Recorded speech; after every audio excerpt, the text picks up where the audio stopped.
चलो, विजिबल है ना आपको? Yes sir. Yes sir. Let start. आज का टॉपिक अपना कौन सा है? नया चैप्टर एंटीना, ठीक है। तो you know what about anything about antenna? What is antenna? Sir मतलब कोई सिग्नल वगैरह को अगर कनेक्ट करना हो, मतलब एक सर destination सिग्नल को से भेजने और दूसरे रिसीव करने के लिए यूज होता है। या some extent, okay, good. But बात बताओ मुझे, any system having two conductor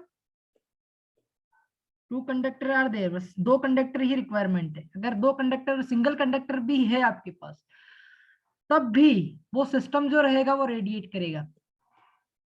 मैंने लास्ट टाइम बताया था आपको, when we are learning about magnetic field and electrostatic field, yes और नो? Yes sir. या, तो any system which having some conductivity और कंडक्टर जिससे आप रिफर कर सकते हो, तो वो भी रेडिएशन इमिट करता है। This radiation is known as electromagnetic wave. Okay, this electromagnetic wave is radiated by this system, is known as antenna. Okay. So any system can be an antenna who radiate the electromagnetic wave. Okay, this is the standard definition, or you can also refer this all other definition also. The radiation of launching the wave into space efficiently and accomplished by or with the aid of conducting or dielectric structure called antenna. Theoretically, any structure can radiate electromagnetic wave, but all the structure can serve as an efficient radiation mechanism. ठीक है, तो ये चीज है कि सारे जो structure रहते हैं ना, उसमें से कुछ स्ट्रक्चर ऐसे रहते हैं जो एफिशिएंट रेडिएट नहीं करते, लेकिन जब अपन उसे बनाते हैं सही प्रकार से तो वो एफिशिएंट अपनों को रेडिएशन मिल जाता है। यानी कि आप जितना रेडिएशन चाहते हैं उतना आपको मिल जाता है। ठीक है, तो एन एंटीना में be also is a view of A transducer. Transducer का मतलब पता है आपको? यस सर, मतलब एक क्या होता एनर्जी है? से दूसरे एनर्जी में ट्रांसफर करना। यस यस यस, यहाँ पे एनर्जी कौन सी है? देखो, ट्रांसमिशन लाइन की ही बात कर लेते हैं अपन ना। Transmission line, this is transmission line contain what thing? This is transmission line. Okay, क्या ट्रांसमिशन लाइन में अभी जस्ट अपनों ने पढ़ा है, क्या लेके जाती है ये? कौन सी वेव को कैरी करती है? जल्दी बताओ। ट्रांसमिशन लाइन किस प्रकार की वेव को कैरी करती है? वोल्टेज और करंट वेव को, वी एंड आई, यस और no? Yes sir. Yes, V and I को कैरी करती है। ठीक है, कहां पे ले जाती है? लोड में ले जाती है। ठीक है, टू परफॉर्म द एक्शन। ठीक है, लेकिन जब अपन इस ट्रांसमिशन लाइन को ओपन एंड कर देते हैं, this open end when we working as a high frequency, हमेशा ये याद रखना आपको कि this is occur at high frequency, है ना। Radiation phenomena occur at high frequency. Okay, why? कोई बता सकता है हाई फ्रीक्वेंसी पे ऐसा क्या होता है कि जो कोई भी चीज है वो रेडिएट करने लग जाती है? एक वायर रेडिएट करने लग जाता है, ऐसा क्या कारण?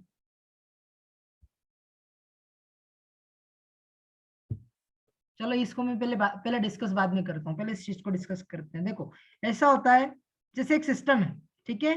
अब मुझे बताओ, ये कंडक्टर है, ठीक है, this is the conductor. Okay, ये कंडक्टर है।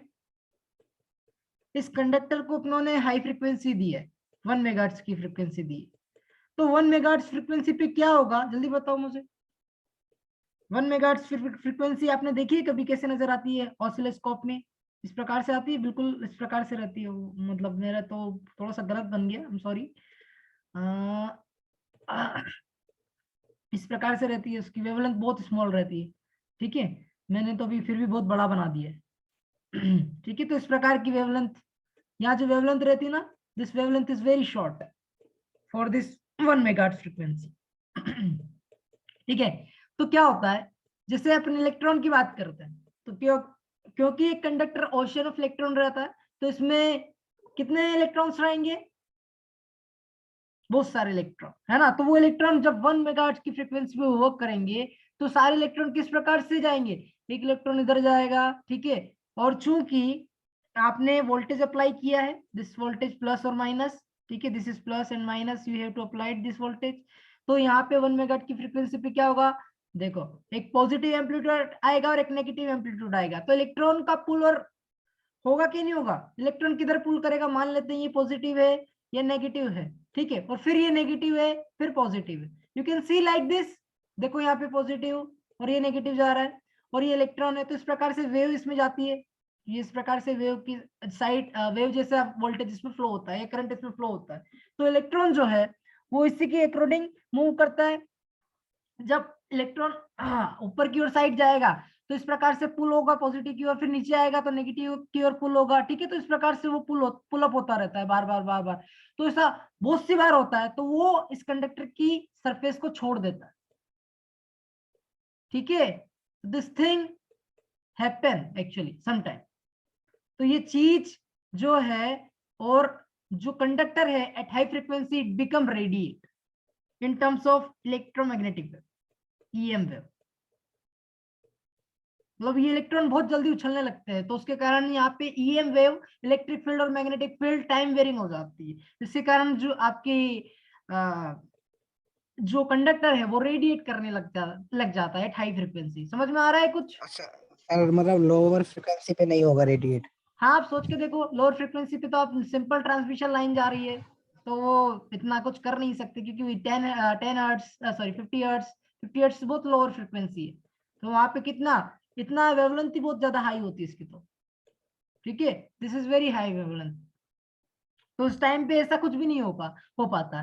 लेकिन जब यहाँ पे फ्रीक्वेंसी ज्यादा हाई होगी तो इलेक्ट्रॉन बार बार एक ही कमरे में इतनी बार उछलेगा, इतनी बार उछलेगा तक कि वो बाहर चला जाए, ऐसा भी पॉसिबल होता है, ठीक है। तो इस प्रकार से इलेक्ट्रोमैग्नेटिक वेव जनरेट होती है बाय यूजिंग कंडक्टर। तो any conductor, that's why the definition में कहा गया है कि any system can radiate but efficiently नहीं, इफिशिएंटली वही रेडिएट करते हैं जिसे अपन परफेक्टली मैच्ड करके बनाते हैं, ठीक है, मैचिंग अचीव करके बनाते हैं, ताकि रेडिएशन भी अचीविंग हो जाए। अब वो मैचिंग कैसे होती है मैं बताऊंगा आपको, ठीक है। Let start this thing. देखो अब यहाँ पे एक बात कर रहा था मैं कि वोल्टेज और करंट, ट्रांसड्यूसर की बात कर रहे थे ना, ट्रांसड्यूसर की।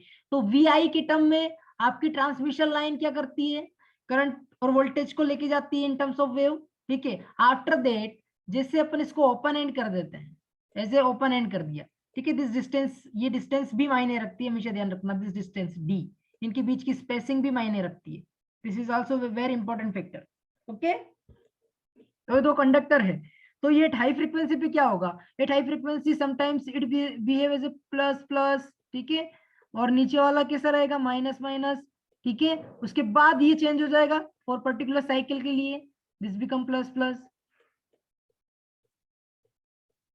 ओके। तो ये D की जो वैल्यू है अपन जैसे जैसे बढ़ाएंगे ना, अभी देखो यहाँ पे D की वैल्यू कम है, दिस यहाँ पे आप लगा सकते हो प्लस प्लस, ठीक है, this is become minus minus minus, again this is plus, this is minus, okay, this is minus minus minus, फिर यहाँ पे प्लस प्लस प्लस। समझ पा रहे हो साइकिल्स किस प्रकार से चलता है? Yes hello. सर। और positive cycle then negative cycle, then positive cycle then negative cycle. तो इस प्रकार से आपकी जो वोल्टेज वेव इस प्रकार से फॉलो होती है। When we increase the D distance between the conductor, this D distance को अपन जब इंक्रीज करते हैं तो ऐसा इंक्रीज करने पर क्या होता है, this thing become like this, okay. ऐसा इंक्रीज कर दिया तो ये ऐसा हो जाएगा, और फिर फर्दर इंक्रीज करेंगे तो ये ऐसा बन सकता है, दिस इज एट 90 डिग्री, यानी कि D जो वैल्यू है, ये D जो है, इसको आप लोगों ने इतना इतना ओपन कर दिया है, इतना ओपन कर दिया है कि ये कंडक्टर पैरेलल हो गए, दोनों कंडक्टर पैरेलल हो गए, हुए कि नहीं हुए? Yes sir. यस। तो eight high frequency the wave is like this, जो वेव रहेगी वो इस प्रकार से बनती जाएगी, इस प्रकार से बनती जाएगी, ठीक है। और this become like this is known as a your electromagnetic wave. तो यहां से इलेक्ट्रोमैग्नेटिक वेव इस प्रकार से निकलती जाएगी। This is your direction, loop direction, आप इसे लूप डायरेक्शन भी बोल सकते हो, ठीक है। This is your loop direction. इस प्रकार से आप मैग्नेटिक फील्ड की जो लूप है वो इस प्रकार से फॉर्म होना स्टार्ट हो जाएगी। ठीक है, तो you can refer this figure also. ठीक है, तो जैसे ही जनरेटर भी रहेगा आपके पास, ट्रांसमिशन लाइन रहेगी, और ये जो सेक्शन रहेगा, इतना सा सेक्शन जो मोल्ड हुआ है जिसकी डिस्टेंस अपनों ने इंक्रीज की है, that distance will act as antenna. और उसके बाद क्या होगा, इलेक्ट्रोमैग्नेटिक वेव फॉर्म होना स्टार्ट हो जाएगी। This is the surrounding media. Surrounding media, ठीक है, सराउंडिंग मीडिया का मतलब समझ रहे हो क्या है, this is free space. Okay, and antenna as a matching device between the guiding structure and surrounding media. अब बात करते हैं गाइडिंग स्ट्रक्चर और सराउंडिंग मीडिया। अच्छा, surrounding media is known as a what, unguided media. Transmission line क्या है, guided media, बोलो है कि नहीं है, yes sir. Guided media, yes. और योर फ्री स्पेस की जो बात करते हैं, फ्री स्पेस क्या है, unguided media. Yes sir. Yes, unguided media. अब मुझे एक बात बताओ कि आप चाहते हो कि आप किसी भी वेव को, यानी आपने, आपके पास ट्रांसड्यूसर क्या है, एंटीना है, समझ में आ गया ना, एंटीना क्या कर रहा है, एंटीना क्या कर रहा है, आपकी वीआई को, वोल्टेज करंट को कन्वर्ट कर रहा है इलेक्ट्रिक फील्ड और मैग्नेटिक फील्ड, इलेक्ट्रोमैग्नेटिक एनर्जी में। समझ में आ रहा है, यस सर। यस। तो this thing is known as a transducer. क्या है transducer, antenna act as a transducer. Okay, तो ये इलेक्ट्रोमैग्नेटिक वेव को कन्वर्ट कर रहा है। तो नाउ अब देखो, ट्रांसमिशन लाइन में जब आपकी वोल्टेज और करंट वेव गाइडेड वेव की तरह बिहेव करती है, after that we putting the antenna, then it act as a antenna, as a or a transducer which radiate in free space electromagnetic wave, EM wave। अभी यहाँ पे क्या था, VI था, इसके बाद जब इसको अपनों ने इसमें फैड किया, इसको फेडिंग दी, फेडिंग के बाद it convert as a electromagnetic wave. Okay, this VI convert into EM।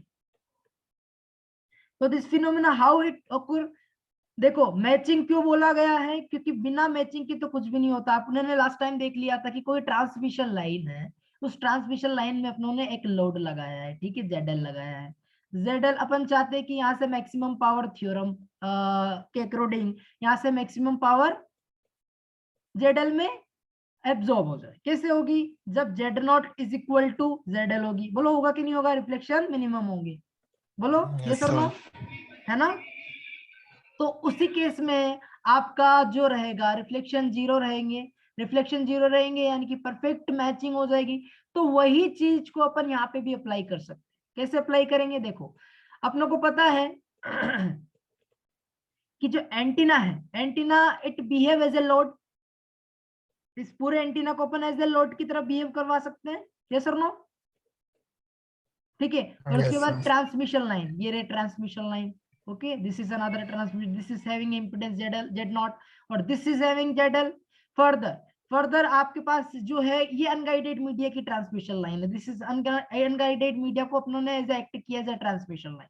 मैंने आपको लास्ट टाइम भी बता दिया था, मैं जब स्लाइड शेयर कर रहा था, तो कि अपन किसी भी मीडियम को एज ए ट्रांसमिशन की लाइन मॉडल कर सकते हैं, चाहे वो गाइडेड हो अनगाइडेड हो, ठीक है। लेकिन transmission line also always behave as a guided media, ये आपको ध्यान रखना है, ठीक है। ये तो मैं सिर्फ मॉडल कर रहा हूँ, एनालॉजी बता रहा हूँ, ठीक है। तो एनालॉजी के लिए ट्रांसमिशन लाइन के लिए क्या होता है, ईटा नोट होता है।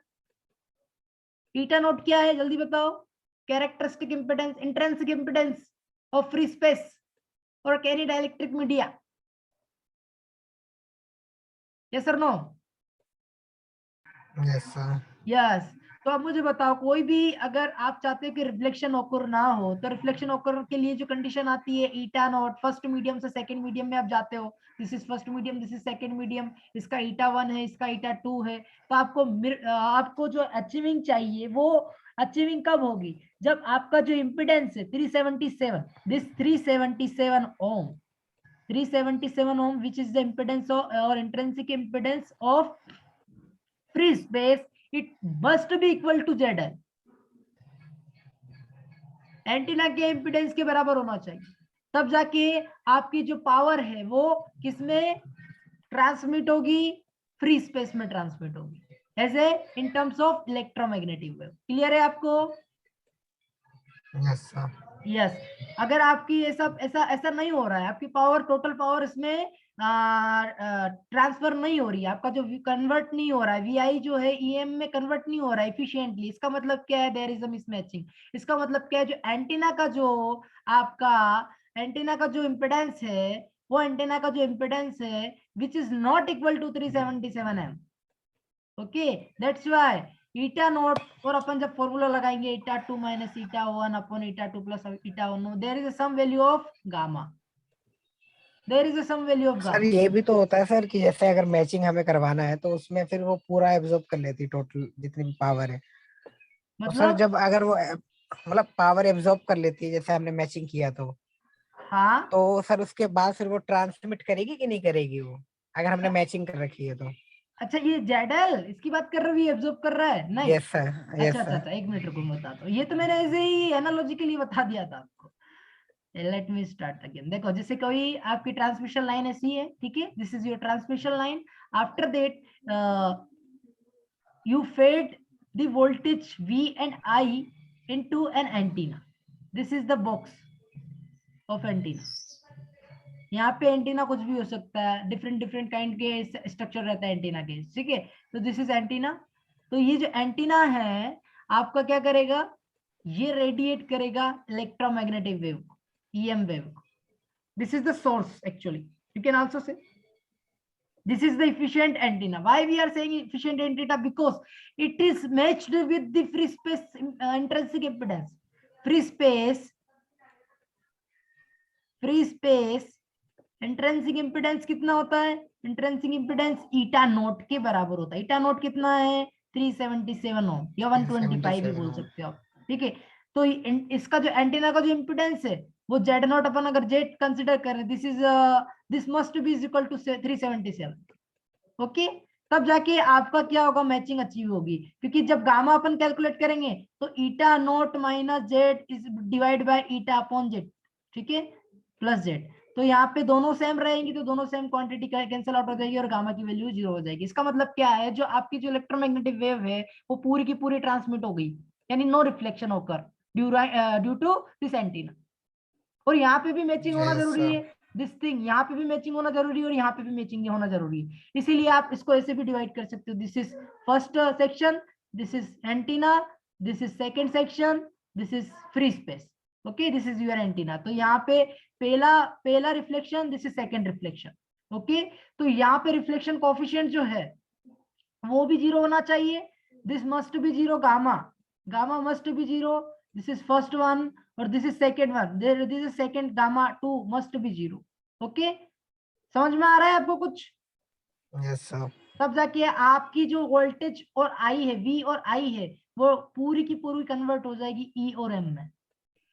सर जिसमें अगर जीरो रिफ्लेक्शन है तो यानी कि वो ट्रांसमिट हो रहा है। यस यस यस, आप अपनी इलेक्ट्रोमैग्नेटिक वेव को ट्रांसमिट कर पा रहे हो efficiently. Okay, perfect transmission are there. समझ में आ गया आपको? Yes sir. Yes yes yes. Sir.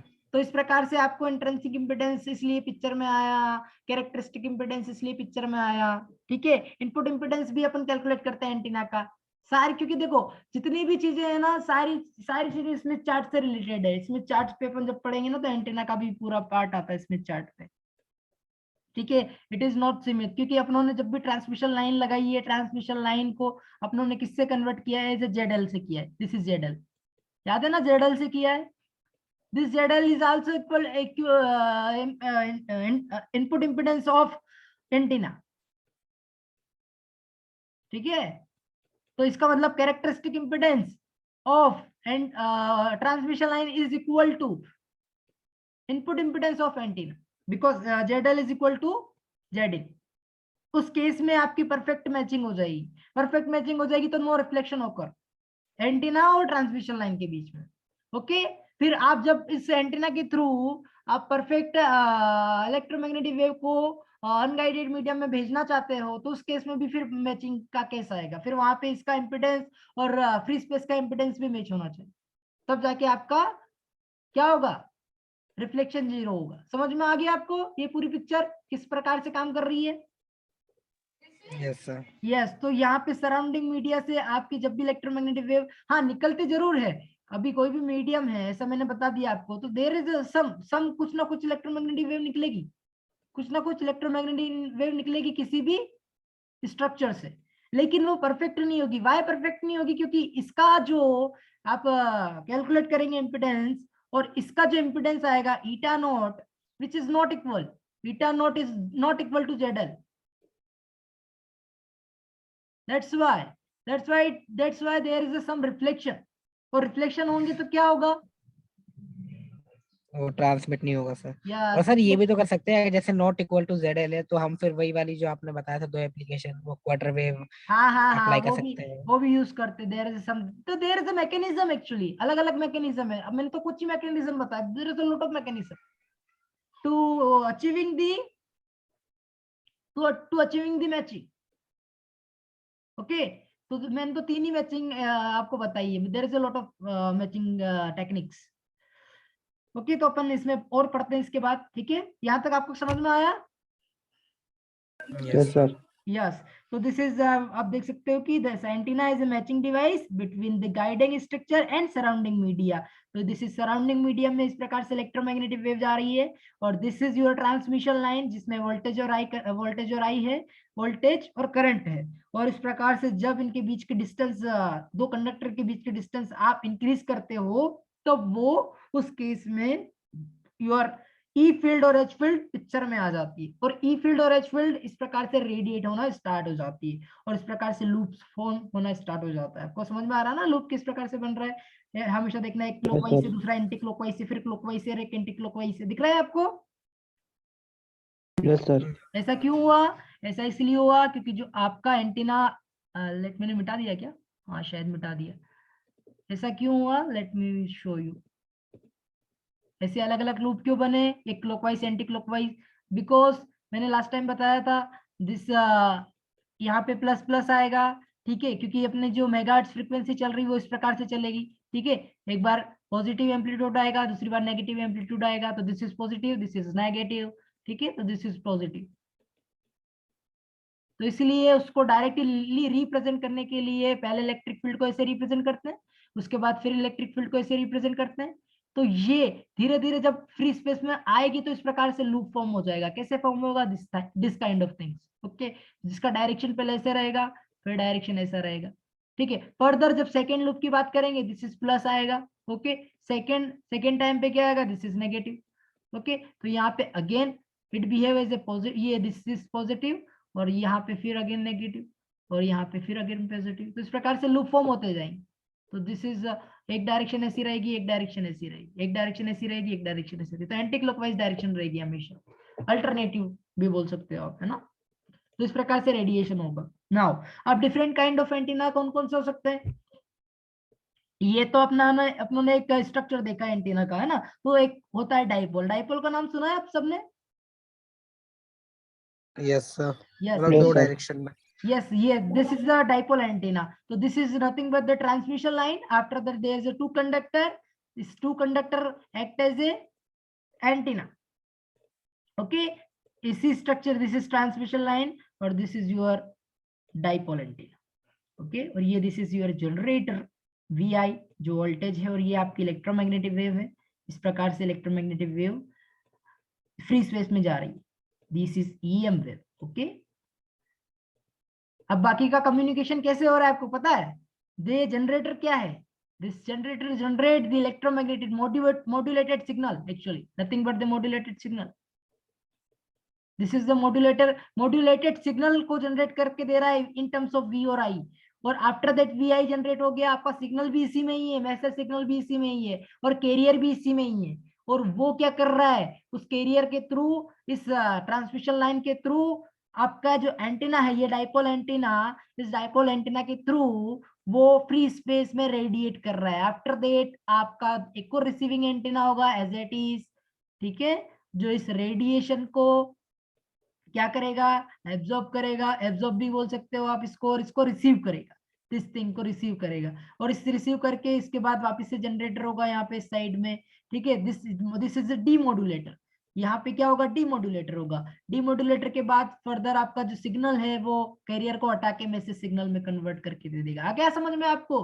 This kind of communication are there actually. आपने बाकी कम्युनिकेशन सिस्टम में पढ़ ही लिया होगा कि यहाँ से लेके जो जनरेटर होता है उसमें बहुत सारे कंपोनेंट्स होते हैं, ठीक है।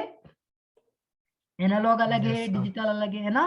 तो सिमिलर वे में इस प्रकार से कम्युनिकेशन होता है। एक antenna is a by directional device actually. तो ये दोनों प्रकार से काम करता है, आपका रिसीविंग की तरह भी एक्ट करता है और एज ए ट्रांसमिशन की तरह भी एक्ट करता है। ध्यान रखना, दिस इज द बोथ की तरह एक्ट करता है कि अगर आपके पास कोई भी एंटीना है, ठीक है, तो वो एंटीना दोनों की तरह एक्ट करता है, एज ए रिसीवर भी कर सकता है, एज ए ट्रांसमिशन भी कर सकता है। अगर कोई इलेक्ट्रोमैग्नेटिक वेव आपके पास आ रही है इस प्रकार से, तो और इससे टकराती है, या तो इसके यहाँ का फ्री स्पेस का जो इम्पिडेंस है ईटा नोट है और इसका जो इम्पिडेंस है जेड है, तो दोनों मैचिंग होता है, नो इक्वल होते हैं।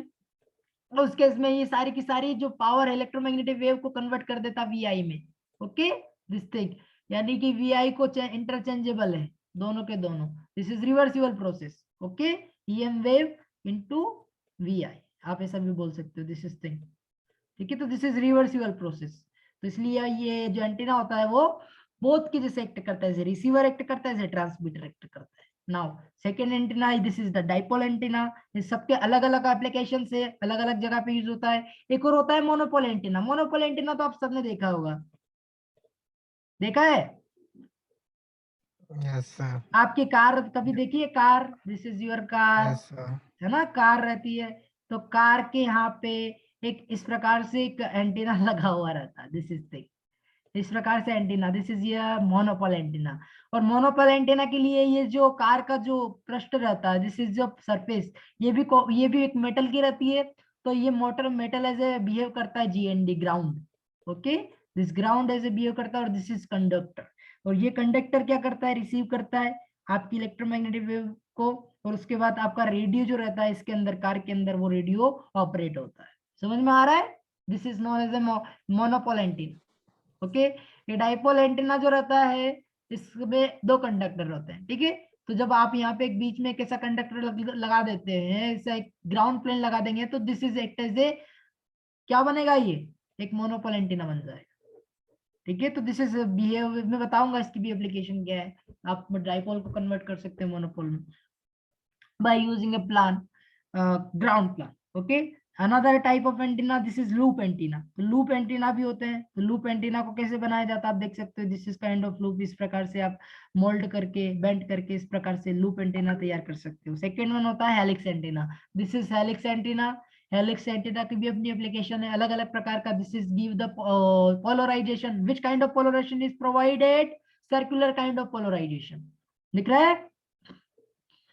Yes, sir. Yes, because helix है तो क्या होगा, हेलिक्स है तो जो इलेक्ट्रोमैग्नेटिक वेव जो जनरेट होगी इस प्रकार से होगी, सर्कुलर होगी। तो यहाँ से आपको जो पोलराइजेशन मिलेगा वो कौन सा मिलेगा, सर्कुलर पोलराइजेशन मिलेगा, ठीक है। तो this is give the circular polarization, that's why we are using helix antenna. Another kind of antenna, pyramidical antenna. Pyramidical antenna का यूज कहाँ किया जाता है, इसका सबसे ज्यादा यूज होता है, पिरामिडिकल एंटीना का सबसे ज्यादा यूज होता है एनाकाइक चैम्बर में, किसी भी एंटीना और अदर डिवाइस जो है आपके माइक्रोवेव डिवाइस होते हैं उनकी माइक्रोवेव डिवाइस की मेजरमेंट करने के लिए, ठीक है, किसी भी चीज का मेजरमेंट करने के लिए this kind of antenna are use actually, ठीक है। पिरामिडिकल हॉर्न एंटीना भी बोलते हैं sometime, this kind of horn antenna. Okay, horn आपने पढ़ा है ना, हॉर्न का मतलब क्या होता है? हेलो? ये सर वही वाला हॉर्न है ना सर, हाँ हाँ, जो ये वही होता है वाला हॉर्न गाड़ियों है, में। ये वही वाला हॉर्न है। तो इस प्रकार का एंटीना होता है। अब ये जो पीछे का स्ट्रक्चर दिख रहा है ना आपको, rectangular cubic kind of thing, this cubic kind of thing is nothing but the waveguide. Okay, Yes, sir. Yes, this is the waveguide. Waveguide को अपन ट्रांसमिशन लाइन के थ्रू क्या करते हैं, फेडिंग देते हैं। After that it start radiating, this is the antenna, horn antenna which start the radiating. और आपकी जो ट्रांसमिशन लाइन के बाद आपकी माइक्रोवेव एनर्जी जो है, माइक्रोवेव एनर्जी को आप फिर इसमें इस प्रकार से ट्रांसमिट करते हो और फिर इलेक्ट्रोमैग्नेटिक वेव के टर्म में आप गाइडेड अनगाइडेड मीडियम में भेज देते हो। This is called, this is the work of pyramidical antenna. Horn antenna, और this is the main antenna जो every people use actually at our home. कौन सा antenna? This is known as a parabolic dish reflector antenna. Having you have this kind of antenna and on your roof? हाँ sir, मतलब dish TV वगैरह जो भी Yes, है। yes, yes. This dish TV how it work? ये क्या करता है? This is concentrate the electromagnetic energy और receiving की तरह भी behave करता है, और this is act as a transmitter। ठीक है, तो इस प्रकार से आपके पास लगा होता है this is kind of structure। ठीक है, और उसके बाद यहाँ पे आपका रिसीवर और ऐसे ट्रांसमीटर भी बोल सकते हो आपको, और दिस इज सैटेलाइट। ठीक है, ये सैटेलाइट है आपकी, यहाँ से सैटेलाइट से सिग्नल आता है, बहुत सारे सिग्नल्स आते हैं, तो ये क्या करता है? दिस सिग्नल को 90 डिग्री एंगल पे रिफ्लेक्ट करता है। ठीक है, जितने भी आते हैं उसको 90 डिग्री एंगल पे रिफ्लेक्ट करके इसके पास भेज। सर हम इसमें जितना मतलब साइज इंक्रीज करेंगे वो उतनी ज्यादा वो कैच करेगा वो सिग्नल। यस, आपने कभी इसका सबसे बड़ा सर पैराबोइडल एंटीना? दिल्ली में सर देखा है ऐसा, अर्थ हाँ सेंटर है हाँ, कि यहाँ पे सैटेलाइट का, तो वहां पे ये सर बहुत बड़े बड़े लगे हुए हैं। yes, yes, yes, they are using for different purpose. This is the main purpose, is to direct communicate with satellite. It can direct yes sir. communicate with satellite. Okay, after that there is a base station, base station से signal को processing करेंगे वगैरह वगैरह, बाकी सारी चीजें होती है उसके बाद। ठीक है, तो इस प्रकार से ये क्या करता है? 90 डिग्री का हमेशा जैसे ये आपकी जो सर्कल होता है, सर्कल से कोई भी ये सेंटर है, तो वो कोई भी अगर वेव कोई भी एक मैं बात सिंगल लाइन ही बता देता हूँ मैं। ठीक है, तो ये हमेशा 90 डिग्री पे रहता है कि नहीं रहता है? जल्दी बताओ। Yes sir.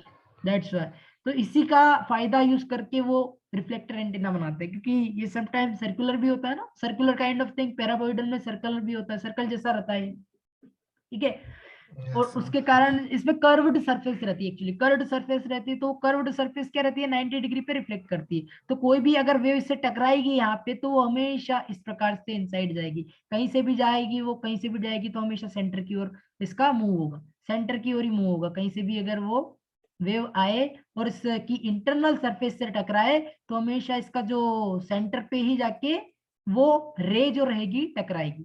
That's why this thing or this phenomena actually using we directly for to fulfill this kind of transmission or receiving। समझ में आ गया? That's why we are using paraboidal और parabolic dish reflector। रिफ्लेक्टर भी बोल सकते हो आप इसको, और ऐसे बोथ किस जैसे बिहेव करता है। ठीक है, रिसीवर एंटीना और ट्रांसमिटिंग एंटीना, और यहाँ पे आपका लगा दिया जाता है डाइपोल एंटीना विच रेडिएट।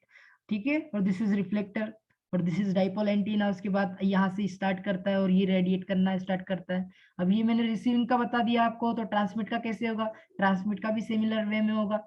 यहाँ से आपने डाइपोल लगाया, ये डाइपोल क्या करेगा? कुछ ना कुछ इलेक्ट्रोमैग्नेटिक वेव को रेडिएट करेगा। ठीक है, तो जिसे रेडिएट करेगा तो वो यहाँ से टकराएगी, इससे टकरा के कहाँ जाएगी? बाहर जाएगी 90 डिग्री एंगल पे, इस प्रकार से टकराते हुए बाहर जाएगी। ठीक है, तो this can be parallel. Okay, समझ में आ रहा है? Yes sir. यस, तो इस प्रकार से आपकी रेज जो है और इलेक्ट्रोमैग्नेटिक वेव है सैटेलाइट की ओर जाएगी। That's why we are using this kind of antenna. तो दिस इज टिपिकल एंटीनास, बता दिए मैंने कि क्या प्रकार होते हैं। अब जो इक्वेशन है, main equation, how this phenomena occur, the phenomena of radiation is rather complicated, so we have intentionally delayed its discussion until this chapter. We will not attempt the broad coverage of antenna theory, क्योंकि antenna theory के लिए खुद एक book है जिसे जाना जाता है बिलानिस। बिलानिस नाम सुना है बिलानिस का? No sir. एंटीना थ्योरी के ऊपर पूरी बुक लिखी हुई है एंटीना, बिलानिस नाम का आप सर्च कर रहे हैं ना, आपको पता चल जाएगा। तो पूरी बुक है एंटीना के ऊपर, जिसमें जितने भी एंटीना है, इसका रेडिएशन पैटर्न है, कैसा फॉर्म होता है, कैसे रेडिएशन होता है, वो सारी चीजें दी है। अपनों को तो सिर्फ एक चैप्टर का छोटा सा स्वाद देखना है कि भैया कैसा है, इसका स्वाद कैसा है। ठीक है, तो वो चीज अपन यहाँ पे डिस्कस कर रहे हैं। ठीक है, तो अपन बहुत मोटा मोटा डिस्कस कर रहे हैं सुपरफिशियली। अगर आप इनसाइड जाना चाहते हो इस केस, तो आपको जो बिलानिस पढ़नी चाहिए। ऑल्दो आपकी जो इलेक्ट्रॉनिक्स एंड कम्युनिकेशन में एंटीना थ्योरी जरूर रहती है, तो एंटीना का अलग से एक बुक आएगी, और आपके पेपर भी होगा एंटीना का, I think further 3rd year या 4th ईयर के बीच में ही आएगा शायद। ठीक है, okay. So we have intentionally delayed this thing. Our discussion will be limited to basic type of antenna such as a Hertzian dipole or half wave dipole and quarter wave monopole and the small loop. For each of type, we will determine the radiation field by taking the following steps. Okay, the first thing क्या है, select the appropriate coordinate system, determine the magnetic vector potential है. आपको मैंने last time भी बता दिया था जब when we are learning about electromagnetic wave, जिसमें मैंने एक दो प्रकार के पोटेंशियल बताए थे, एक तो scalar vector potential magnetic potential और दूसरा वेक्टर मैग्नेटिक पोटेंशियल, ये ठीक है। तो इसी से अपन सारे कंपोनेंट निकाल सकते हैं, ये भी निकाल सकते हैं, एच भी निकाल सकते हैं, ठीक है, क्योंकि रिलेशन अपन को सारे पता है, मैंने बता दिया था ना last time. Hello, yes sir. Okay, तो you have to refer them, ठीक है। तो this is another this point. और अप्रोप्रिएट कोऑर्डिनेट सिस्टम कैसे पता चलेगा, देखो अगर अपनों को यूज करना है डाइपोल एंटीना तो we have to use this kind of, this is your dipole antenna, okay. तो डाइपोल एंटीना बहुत छोटा होता है, दिस इज फेडिंग दे दिया अपनों ने इसको, और इसको कोऑर्डिनेट सिस्टम में किस प्रकार से लेना है, this we have to use spherical coordinate system, ठीक है, क्योंकि स्फेरिकल कोऑर्डिनेट सिस्टम में पूरा कवर कर देगा। तो this is far distance, this is far distance और फार एंड, एक्चुअली बहुत ज्यादा डिस्टेंस पे है, तो इसको आर थीटा फाई से अपनों को इसके रेडिएशन फील्ड फाइंड आउट करनी रहती है, ठीक है।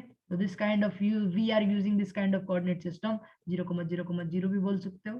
दिस इज ओरिजिन, ओरिजिन पे अपनों ने ये डाइपोल रखा है, this is distance d/2, this is distance d by minus d/2, okay, total distance d और l भी ले सकते हो। तो इस प्रकार का कोऑर्डिनेट सिस्टम अपनों को यूज करना पड़ेगा, ठीक है।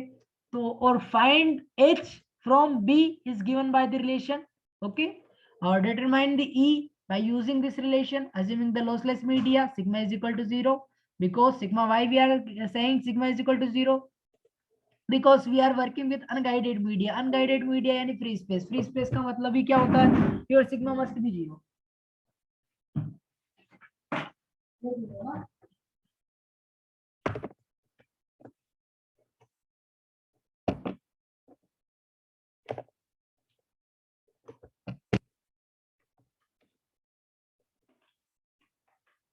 एक मिनट रुकना।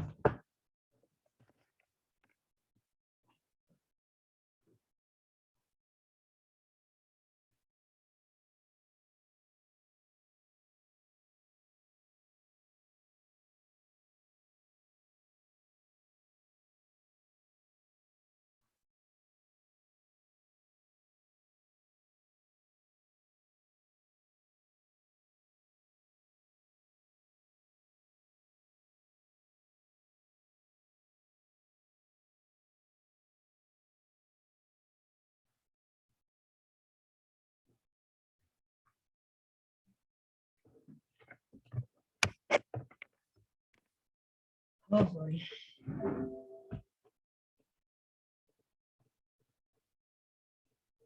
Hello, are you there? Yes sir.